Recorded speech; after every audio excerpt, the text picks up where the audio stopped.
रमैनी 32। ये जो रमैनी है ये वेद और शास्त्रों के निरर्थकता, मतलब उसका कोई आधार नहीं है, कोई सही चीज़ नहीं है। तो इसका मतलब कबीर साहब वेद शास्त्रों के विरुद्ध थे, ऐसा है। तो विरुद्ध किस लिए थे? विरुद्ध थे क्योंकि वो इंसानियत के सपोर्ट में थे। वो आपको जगाना चाह रहे थे, आपके कल्याण मित्र थे, आपके अच्छे मित्र थे। इसलिए जो भी बात है वो स्पष्ट साथ से कह देते थे। मानना नहीं मानना आपका काम है।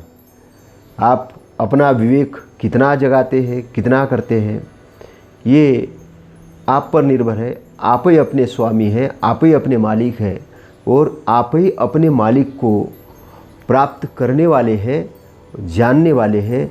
तो आपको वहाँ तक पहुँचाने का काम, अपने अंदर चेतन तक पहुँचाने का काम कबीर साहब करना चाहते हैं, आपको बंधनों से मुक्त करना चाहते हैं। तो ये रमैनी इस पर ही आधारित है। अंध सो दर्पण वेद पुराना, दरबी कहा महारस जाना, जस खर चंदन लादेहु भारा, पारिमल बासन जानू गवारा, कहीं कबीर खोजे असमाना, सो न मिले जो जाए अभिमाना। तो समझने वाली बात है कि अंध सो दर्पण वेद पुराना। जैसे अंधे को दर्पण से कोई मतलब नहीं, अगर अंधा है तो वो अपना चेहरा दर्पण में तो देख नहीं सकता है। वो जाके खड़ा भी हो जाए दर्पण के सामने तो उसे क्या दिखेगा, क्योंकि वो स्वयं अंधा है। तो ऐसे ही वेद और पुराण है, वैसे ही वेद और पुराण है, निष्प्रयोजन है, उसका कोई प्रयोजन नहीं है, निष्प्रयोजन है, ऐसे कबीर साहब कहते हैं। दरबी कहा महारस जाना। दरबी का मतलब यहाँ करछुली या चम्मच को कहते हैं।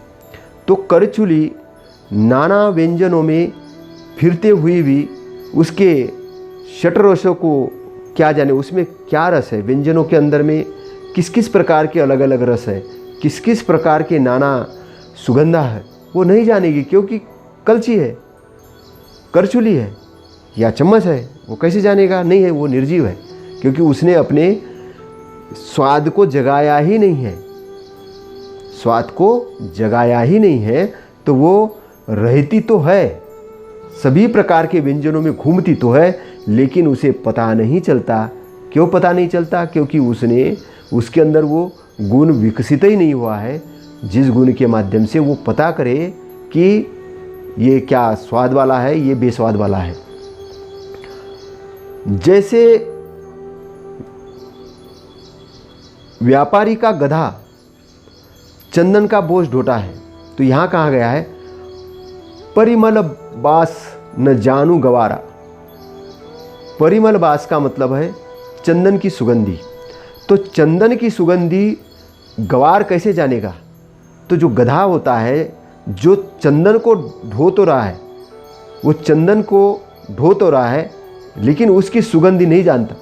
तो कितने ही मूढ़ लोग हैं जो शास्त्र का बोझा तो ढो रहे, लेकिन अपने अंदर की जो चेतना वाली सुगंध है, जो अपने अंदर का विवेक ज्ञान है, जो अपने अंदर का जो शांति वाला पथ है, मार्ग है, उससे वंचित हो जाते हैं और वो गधे जैसे उस शास्त्र का बोझ ढो रहे हैं, शास्त्र का बोझ ढो के मर रहे हैं, ऐसे कबीर साहब कहते हैं। फिर आगे कबीर साहब कही कबीर खोजे आसमाना। कही कबीर मतलब कबीर एक वक्ता के रूप में यहाँ बात कर रहे हैं कि कबीर कह रहे हैं कि ये लोग खोजे आसमान नहीं, उसको कहाँ खोजते हैं? अच्छाई को आसमान के अंदर खोज रहे हैं। आसमान के अंदर क्यों खोज रहे हैं? क्योंकि वो अपने स्वयं ज्ञान से वंचित है। तो ये लोग प्रमादी है, प्रमादी यानी अपने आलस्य में पड़े हैं, इनका कोई ज्ञान नहीं है, ढंग से इनकी बुद्धि नहीं है, और इसलिए अपने आप को और अपने लक्ष्य को आकाश में नाप रहे हैं।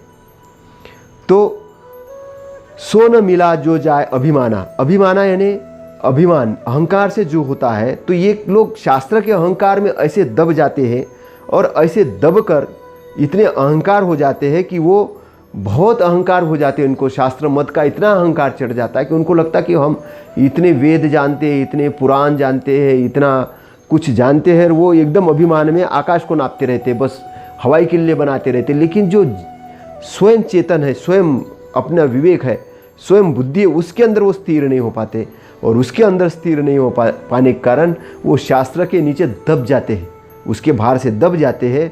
और जैसे शुरुआत में कहा कि वो ऐसे हो जाते हैं कि जैसे अंधा आदमी दर्पण में सामने खड़ा हो जाता है, लेकिन उसको अपना ही रूप नहीं दिखता है। तो इनको अपना ये शास्त्रों के मद में, शास्त्रों के अहंकार में ऐसे खड़े हो गए हैं, अंधे हो गए हैं कि इनको अपने अंदर का ही जो स्वयं चेतन है, जो स्वयं का रूप है, जो स्वयं के अंदर का जो ज्ञान है, वो ज्ञान के ही दर्शन नहीं होते हैं, और ये अज्ञान में भटकते रहते हैं। मन के अज्ञान में मन इनको गलत डायरेक्शन में ले जाता है, और गलत डायरेक्शन में ले जाने के कारण उसके गुलाम हो गए हैं, ये अंधे हो गए हैं। इनके पास आँख होते हुए भी उस चीज़ को नहीं देख रहे हैं, प्रज्ञा होते हुए भी प्रज्ञा को नहीं जगा रहे हैं, और ये अविवेकवान होके, अज्ञानी होके ये दर दर भटक रहे हैं। ऐसा कबीर साहेब रमैनी 32 में कह रहे हैं। अब हम आगे देखते हैं रमैनी 33, शास्त्र जाल का बंधन। शास्त्र जाल का बंधन मतलब लोग शास्त्र जाल के बंधनों में ऐसे हैं कि अपने को रस्सी से बांध दिया है और गुलामी का फंदा डालकर अपने आप को ही बंधन में बन चुके हैं। इस पर ये रमैनी है, रमैनी 33। वेद की पुत्री सुमृति भाई, सो जेवरी कर लेत ही आई, आपहु बरी आपन गरबंधा, झूठा मोह काल को फंदा, बंधवत बंधा छोरियो न जाई, विषय स्वरूप भूली दुनियाई। हमरे देखत सकल जग लूटा, दास कबीर राम कही छूटा। साखी राम ही राम पुकारते, जिभ्या परिगो रोस, सुधा जल पीवे नहीं, खोद पीवन की हौस। वेद की पुत्री स्मृति भाई, ये भाई स्मृतियाँ वेदों की पुत्रियाँ हैं। वे लोगों को बांधने के लिए मानो रस्सी लेकर आई है। मनुष्यों ने अपने हाथों से रस्सी बटकर अपने गले में बांध लिया है। वेद शास्त्र ईश्वरकृत है, इसलिए बिना विचार किए उसको प्राय प्रमाण मान लेना चाहिए। यह मोह व्यर्थ है और कल्पना है, और कल्पना का फंदा है, गले की फांसी है। मनुष्य नित्य नए नए बंधनों से अपने को बांधते बांधते भली भांति बंध तो जाता है, परंतु उन बंधनों को वह खोलकर फेंकता नहीं है। संसारी लोग विषयों या देह को ही अपना रूप मानकर अपने शुद्ध चेतन रूप को ही भूल गए हैं। मेरी समझ से तो संसार के सारे लोग माया द्वारा लूटे गए हैं। माया यानी जो सच्चाई नहीं है उसके द्वारा लूटे गए हैं। परंतु उपासक लोग राम राम कहकर छूटने की आशा करते हैं, किंतु राम राम कहते इनके जीभ में घट्टे और छाले पड़ गए हैं। ये पात्र में रखा हुआ शुद्ध जल नहीं पीते, कुआं खोदकर पीने की लालसा रखते हैं। जिनके पास शुद्ध जल है वो नहीं पीते, कुआं खोद के शुद्ध जल पीने की लालसा रखते हैं, लालसा। आसक्ति। तो सदगुरु कबीर साहब कहते हैं, स्मृतियाँ वेदों की पुत्रियाँ है और वे अपने हाथों में रस्सी लेकर लोगों को बांधने के लिए आई है। लोगों को बांधने के लिए मतलब गुलाम बनाने के लिए आई है। ये वेदों की पुत्रियाँ है। वेद जिस प्रकार मानसिक रूप से गुलाम बनाते हैं, वैसे ही ये पुत्रियाँ भी है, स्मृतियाँ भी। ये भी लोगों को मानसिक रूप से गुलाम बना रही है। गुलाम बनाने के लिए मानसिक रूप के मन के माध्यम से गुलाम बना रही है। क्योंकि मन का कंट्रोल, मन अगर सही डायरेक्शन में नहीं हो तो आप मन के कंट्रोल में चले गए, अज्ञान में चले गए, तो वो अज्ञान आपको बांध देगा, ऐसा कबीर साहब कहते हैं। स्मृतियों में बहुत सारी भ्रांतियों के साथ साथ दो प्रबल दोष हैं। वर्णव्यवस्था के नाम पर मानव के बीच में दीवार बनाने की प्रक्रिया तथा कर्मकांडों की उलझन। ऋग्वेद 10:90 पुरुष सूक्त में कहा गया है कि विराट पुरुष के मुख से ब्राह्मण, हाथ से क्षत्रिय, जंगे से वैश्य तथा पैर से शूद्र पैदा हुए। तो इसका विकास पीछे के ग्रंथों में होना ही था। शूद्रों को पैर से केवल पैदा होने को ही नहीं, उन्हें पैर से रगड़ने की भी बात कही गई है। स्मृतियां प्राय पुरोहित पंडितों की लिखी है। उनमें घोर पक्षपात की बातें कही गई है। शूद्रों के नाम भी जो रखने की प्रथा थी, वो घृणित रखने की राय दी गई है। जैसे झाड़ू, झाकर, बेकारू आदि, उन्हें स्मशान के तुल्य अशुद्ध कहा गया। उन्हें स्वर्णों का गुलाम बनाया गया और राय दी गई कि स्वर्ण जब चाहे तब शूद्र को उखाड़ फेंके और उन्हें पीट दे या उनका वध कर दे। यह स्मृतियों का ही प्रभाव है कि जो स्वर्ण नामधारी लोगों की नाक में शूद्रों की दुर्गंध समाई हुई है और वे आज भी उन्हें है दृष्टि से देखते हैं। स्वामी विवेकानंद ने ठीक ही लिखा है, स्मृति और पुराण सीमित बुद्धि वाले व्यक्तियों की रचना है और भ्रम, त्रुटि, प्रमाद, भेद तथा देशभाव से परिपूर्ण है। पुरोहितों की लिखी हुई पुस्तकों में ही जाति जैसे पागल विचार पाए जाते हैं। यह आप देख सकते विवेकानंद साहित्य खंड 6 पृष्ठ 226 पर। वेद की पुत्री स्मृतियों की जेवरी में जगत के लोग ऐसे बंधे हुए हैं कि आज भी उनसे पूर्ण छुटकारा प्राप्त नहीं कर पाए हैं। आप ही बरी आपन गर बंधा, झूठा मोह काल को फंदा। सदगुरु कहते हैं कि मनुष्यों ने इन बंधनों की रस्सी अपने हाथों से बटी है और अपने गले में फांसी लगा ली है।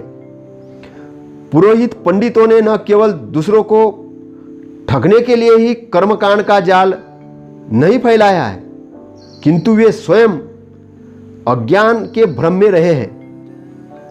क्योंकि ये ज्ञानी आदमी ज्ञान फैलाएगा और अज्ञानी आदमी अज्ञान ही फैलाएगा, ऐसा कबीर साहब कह रहे हैं।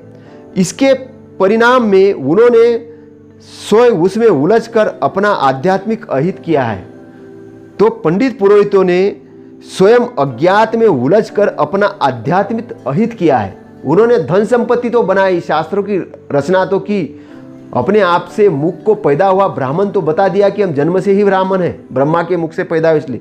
ये तो सब किया उन्होंने, अपने आप को बहुत तीसमार का समझते रहे, लेकिन कबीर साहब कहते हैं कि आध्यात्मिक जो अहित है स्वयं चेतन को उनको जानना था, अरहंत की पोजीशन में आना था, वो नहीं बन पाए। उन्होंने अपना यहाँ पर विनाश किया है और अपने कुशल कर्मों की हत्या भी की है, ऐसे कबीर साहब कह रहे हैं। परिवार, समाज, राष्ट्र तथा प्राणी मात्र के हित के लिए अपना कर्तव्य पालन रूप कर्म तो मानव मात्र के लिए अत्यंत आवश्यक है, परंतु कर्मकांड के नाम पर चलाए गए प्रपंच मानव के कल्याण के रास्ते में अत्यंत अवरोधक है। कर्मकांड ने मनुष्य के मन को अत्यंत कमजोर बना दिया है। इससे मनुष्य का पुरुष बनकर भयभीत जगह जगह पर सिर पटकता है। इसलिए मनुष्य का जो पुरुष रूप है, मतलब पुरुष रूप ने जो उसका जो पावरफुल रूप है, बलशाली रूप है, वो अंधा बन के, भयभीत बन के पत्थरों के सामने जगह जगह पर जाकर सर पटक रहा है। हे भगवान मेरे को ये दे दो, भगवान मेरे को माफ़ कर दो, भगवान मुझे रास्ता दे दो, भगवान मेरे को ऐसे जा जा के पत्थरों पे वो अपना सर पटकते रहता है, सर पटकते रहता है। आप लोगों को देखो कैसे दुकानों में लाइन लगती है सामान लेने के लिए, ऐसे मंदिर भी एक दुकान है इनके लिए, और वहाँ जाके ये सर पटकते रहते, ये दो भगवान, वो दो भगवान, नहीं तो डर के मारे ये बोलते ऐसा गलती किए तो वैसा हो जाएगा, वैसा क्या, और डरते रहते, हर बार डरते रहते। तो कबीर साहब कहते हैं कि इन्होंने अपना पुरुषत्व खो दिया है और इसके कारण ये सर पटक पटक कर भयभीत तरीके से जी रहे। कल्पित अनिष्टों से बचने के लिए तथा सांसारिक सुखों एवं काल्पनिक स्वर्गीय सुखों के लिए जीव दिनहीन बना कर्म कांडों की रस्सी में बंधा घसीटता जा रहा है।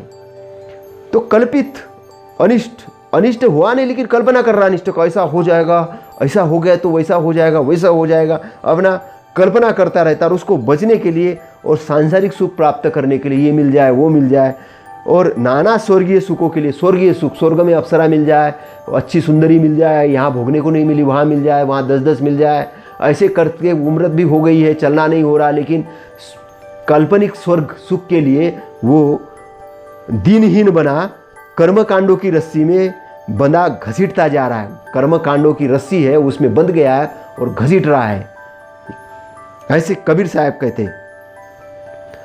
सदगुरु कहते हैं यह तुम्हारा मोह झूठा है, यह काल का फंदा है जिसमें तुम लटके हो।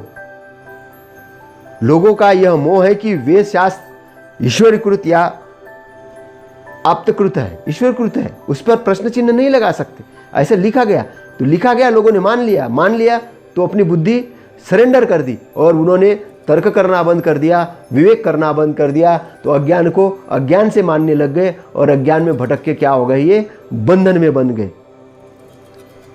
इसलिए उनके वचनों को बिना सोच समझ के मान लेना क्या उचित है।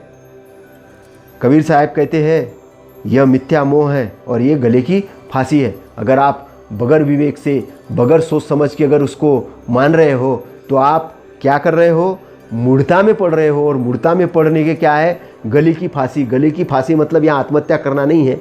गले की फांसी का मतलब है कि आपको इस भवसागर से पार होना था, आपको ये शरीर को नाव के रूप में उपयोग करना था, लेकिन आपने क्या कर दिया, उसको नाव के रूप में उपयोग न करके इस शरीर को इस भवसागर में डुबा दिया। नाव का उपयोग आपने किया ही नहीं, आपके पास नाव रूपी शरीर है, लेकिन आपने उसको भवसागर में डुबा दिया, कल्पना में रहे और अपने आप को पता नहीं क्या क्या समझते रहे।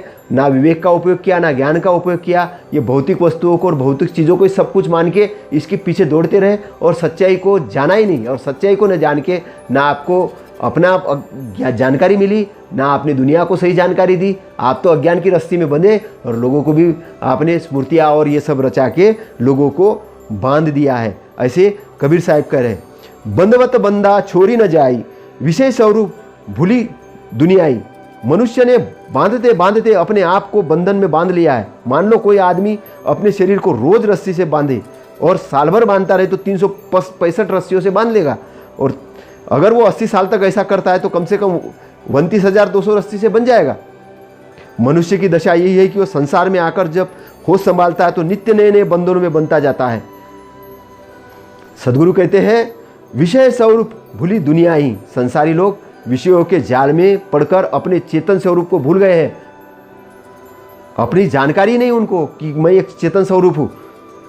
और इन विषय तथा कर्मकांडों से क्या प्रयोजन हो रहा है उनका, इसका मनुष्य को ध्यान ही नहीं रहता है। मनुष्य ने देह तथा विषय को ही अपना स्वरूप मान लिया है, जबकि उसका अपना स्वरूप मौलिक शुद्ध चेतन है, जो पूर्णता संतुष्ट अजन अमर है। संतुष्ट मतलब संतोषप्रद है, अच्छा है, शांति का स्थान है। ऐसे अपने शुद्ध स्वरूप का बोध न होने से जीव नाना कर्मकांड और विषयों में भटक रहा है, नाना कर्मकांड कर रहा है। जो मन में आया वो कर्मकांड कर रहा है। पशु यज्ञ में पशु हत्या कर रहा है, तो कुछ भी कर रहा है। मूर्तियों पे, पत्थरों के मूर्ति पे दूध चढ़ा रहा है और बोल रहा है कि मैं शिव को दूध चढ़ा रहा हूँ। लेकिन शिव है किधर? तुम्हारे अंदर शिव है, लेकिन पत्थर को ये कर रहे हो। तुम्हारे अंदर तुम्हारा शिव दिखेगा तो तुमको एक बच्चे के अंदर भी उसका शिव दिखेगा, तुम उसका भी सम्मान करोगे, लेकिन तुम उसका सम्मान नहीं करते हो। तुम पत्थरों पे दूध डालते हो, क्योंकि तुम कर्मकांड से बंधे हो, तुम गुलाम हो। तुम भूखी हुई जनता, रोड पे जाती हुई जनता नहीं दिखती तुमको। वहाँ मंदिर के पट खोल के उसको दान देने की बात, और वो दान तिजोरी में बंद होता है, वो मानव कल्याण में नहीं रखता है। गोदामों में अनाज सड़ता है, लेकिन लोग भूखे मर के सुसाइड करते हैं, वो तुम्हें नहीं दिखता, क्योंकि तुम्हारी बुद्धि अभी अज्ञान में है। तुम अपने भ्रम के अंदर में घूम रहे हो, और भ्रम के अंदर घूम के खुद को तो अज्ञान में ले ही गए हो, साथ साथ में दुनिया को अज्ञान में ले जाने के लिए भी काम कर रहे हो।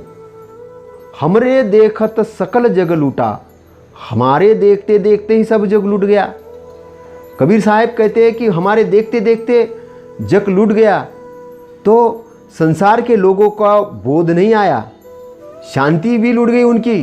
क्यों? शास्त्रों के मद में पड़े हैं और अपनी सत्ता महत्ता को भी भूल गए हैं। क्यों भूल गए हैं? कि अपने को उनको पता ही नहीं है, इसलिए भयभीत होकर घुटने टेक रहे हैं। अपने आप का बोध नहीं होने के कारण वे ऐसे लूट गए हैं कि कल्पित देवी देवता और ईश्वर के गुलाम बन गए हैं। ईश्वर सत्य है मालूम ही नहीं उनको, कल्पित देवी देवता सत्य है उनको मालूम ही नहीं, लेकिन उसके बंधन में घूम गए हैं। किसके? मानव कैसे घूम गए हैं?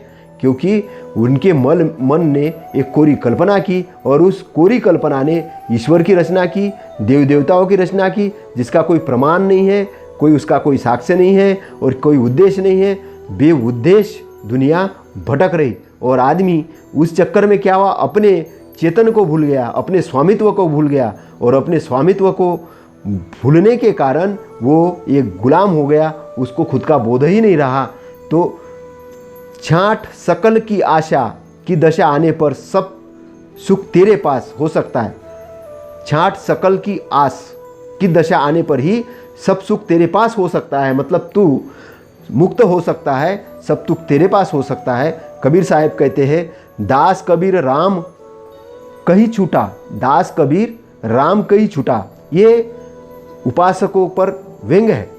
साहेब कहते हैं जो ईश्वर के दास है वे राम का नाम लेकर माया के बंधनों से छूट जाना चाहते हैं। जो दास है वो सोचते हैं कि हम राम का नाम जपते रहे और बस अपने बंधनों से छूट जाएंगे।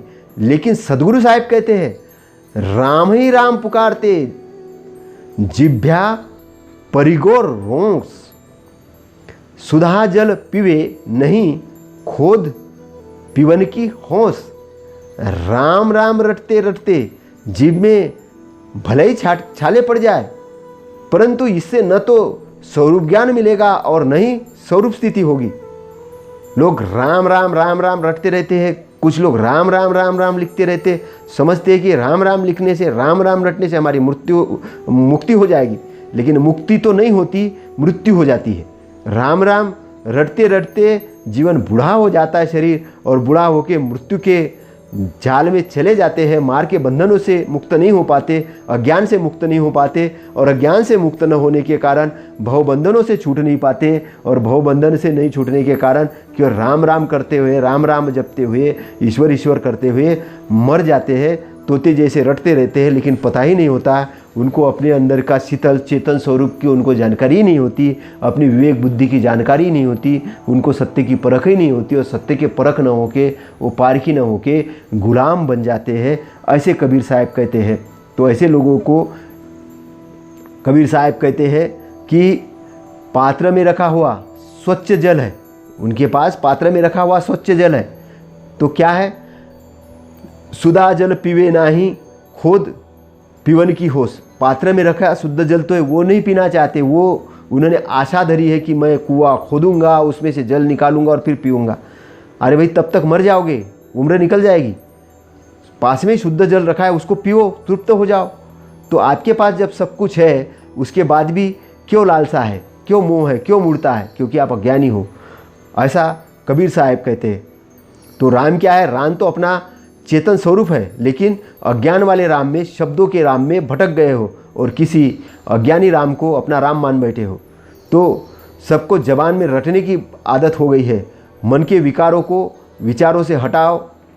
तो मन के जो विकार है उसको अच्छे विचारों से हटाओ, राम स्वरूप में शांत हो जाओ। राम स्वरूप यानी अपने स्वरूप में शांत हो जाओ, अथवा राम स्वरूप में चेतन में आ जाओ। मनोविकारों को दूर करो। तो मनोविकारों का, आप मन के जो विकार है आपने अगर दूर किए तो वो क्या हो जाएंगे? मन के विकार समाप्त हो जाएंगे। मन के विकार, गलत जो विचार है, अच्छे विचारों से ये करना है। तो क्या करना है?